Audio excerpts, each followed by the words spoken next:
Star Wars, Young Jedi Knights, Darkest Night, Chapter 6.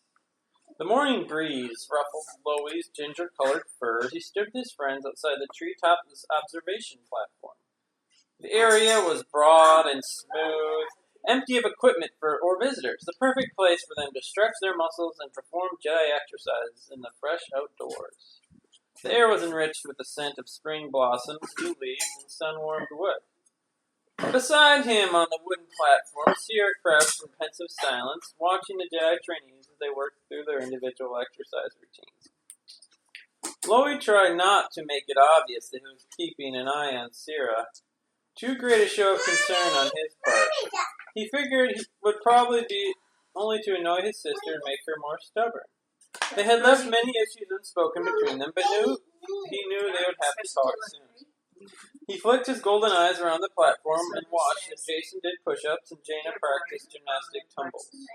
Tonka, limber as ever, stood on one leg, the other pulled up high behind her, pointing toward the sky. Loewy bent over, placed both his hands flat on the warm wood on the platform, kicked his feet into the air, and balanced them. When Jaina turned a cartwheel past him, he risked another look at Sierra. His brash younger sister had spoken very since his arrival yesterday, though she had instinctively remained close to him. Loewy couldn't help wondering what she was thinking. Did Sierra in any way resent him because he had inherited Jedi potential while she had not? Did she blame him for Raba's death? Did she resent the friends she had brought home with him? He and his sister were so different that Loewy wondered if there had been time enough when they understood each other completely. Loewy was thoughtful, analytical, introspective, while Sierra was wild, confident, outspoken. He preferred not to draw attention to himself, while she enjoyed surprising people with her appearance. Why else would she trim the fur at her ankles, knees, wrists, and elsewhere in such a strange patchwork style? Sierra and Loewy had always trusted one another, though did she still trust him? Tenelka whirled through Loewy's field of vision, perhaps performing aerial somersaults. He felt himself begin to lose his balance, but quickly regained it and began doing vertical push-ups. "Hey, Loewy," Jason called from behind him. "Can you spare a little concentration from your exercises to teach us a few words in your Wookiee dialect?" Loewy grunted his assent. "Master Lobaka says he would not be averse to the possibility of instructing you," EMTD translated. Jaina chuckled. "Gee, that's funny, EMTD. It sounded to me like all he said was, yes." "Well, I suppose that is an alternate translation," EMTD said, sounding somewhat miffed, "though it's rather unimaginative." Loewy gave a bark of laughter and looked over at Sierra to see if she had listened to the interchange. She returned his look for a moment, then deliberately turned and sat with her back to him at the edge of the platform, dangling her legs over the side, above the leafy canopy far below. She stared down toward the unseen depths, where Raba had disappeared. "Well, then," EMTD said, sounding hurt now, "once you've taught the others your dialect, Master Lobaka, I suppose you won't require my services anymore." "Of course we'll still need you, EMTD," Jaina said. "We'll never be able to understand every word Loewy says." Loewy absentmindedly grunted his agreement, still looking at Sierra's crunched shoulders. It occurred to him that although he had come home to support her in this difficult time, he had no idea how to do it. Clearly his presence alone was not enough. He wanted to try to talk with her, but what if she had problems he couldn't solve? What if he was part of the problem, having set a dangerous example that his sister felt obliged to follow, though it might mean her death? Still balanced in his hands, but deep in thought for Sierra, Loewy lost his concentration and his balance again, this time with embarrassing results. He tottered precariously for a moment, trying to regain his equilibrium. EMTD let out a squeal of surprise, then Loewy toppled over, landing on his rear end with a loud thump. Jaina rushed over, adding to the Wookiee's embarrassment. "Are you alright?" Loewy wished his friends had ignored the entire incident. To Jaina's credit, as soon as she determined he was unhurt, she made a hasty retreat and became absorbed with her exercises again, studiously pretending not to notice, while Loewy picked himself up off the platform's floorboards and dusted off his fur. Still a bit self-conscious at his clumsiness, Loey told EMTD to shut down for a rest cycle as he ambled over and seated himself by Sierra at the platform's edge, letting his legs swing free beside hers. He waited for a while, hoping his withdrawn sister would say something, since he had no idea where to begin. Watching her out of the corner of his eye, he pondered again what had caused them to turn out so different from each other, how two such opposites could spring from the same set of parents. Loey had a strong aptitude for the Force, whereas Sarah showed neither potential nor interest in the Jedi Knights. Loey's quiet, introspective nature had always been a sharp contrast to her confident outspokenness, until recently. That is when she became so quiet. While Loey could sit engrossed for hours in the intricacies of a computer system, Sierra became restless quickly and longed for excitement and adventure. In addition, Loey had always prided himself in being obedient, finding it simpler to do what was expected of him than to expend effort on meaningless acts of rebellion against authority. At that thought, Loey's eyes were drawn to the bands of the close-cropped fur on Sierra's body. It was not a style sported by any adults that Loey knew, and very few youth. He finally decided to ask her about, hoping to start a conversation somehow. Loey blurted out the question, asking if the style kept her cooler during warm weather. Sierra shrugged. That was not why she did it. A symbol of mourning, then, for Rabba? Sierra snorted a suggestion. Rebellion, then? Sierra thought for a moment before signing confusion, obviously at loss for how to explain.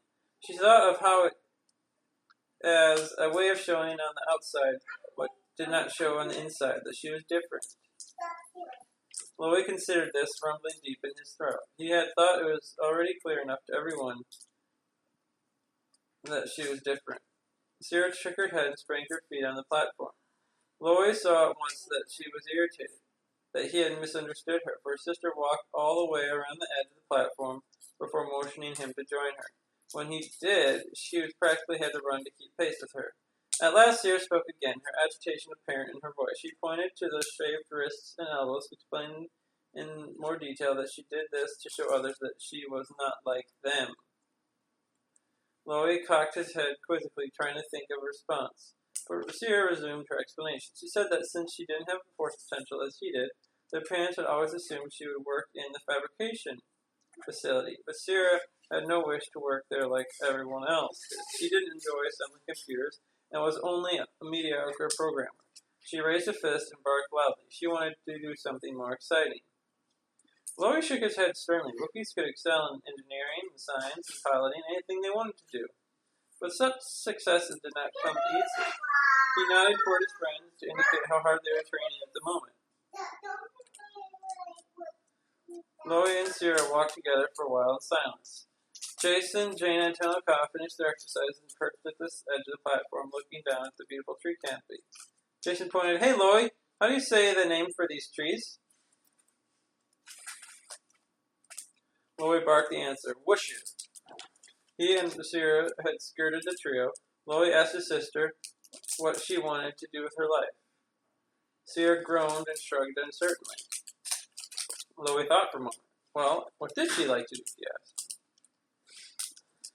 Sierra heaved a heavy sigh, spreading her hairy arms wide to encompass the forest and the sky. She loved to be out and around, to visit new places and learn new things.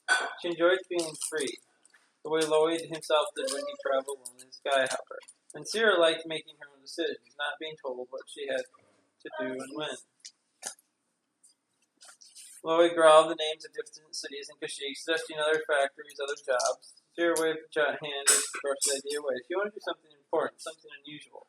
Her voice suddenly sounded resentful of Loey and his Jedi friends. They had been given a tremendous opportunity, and she wanted one for herself.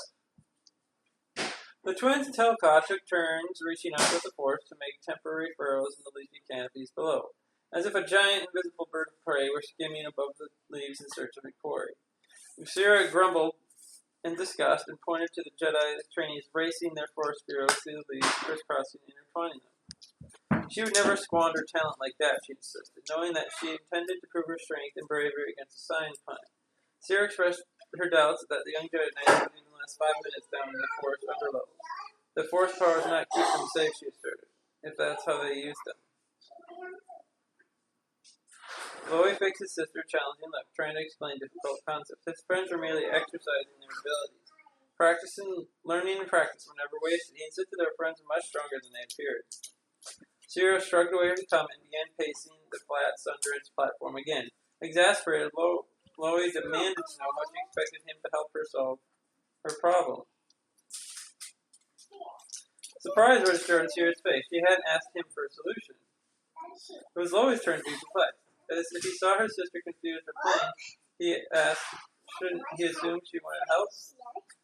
Cyril's eyes nodded. In a series of gruff words, she reminded him that when he had fallen down a few minutes earlier and bruised his dignity, had he wanted anyone to solve his problem for him? Chloe shook his head. Cyril raised her eyebrows, asking if now he understood. Chloe saw his sister was getting at, but that had not been the same thing. He knew she needed help. Cyril sat down at the platform edge, looking out across the Wishier trees.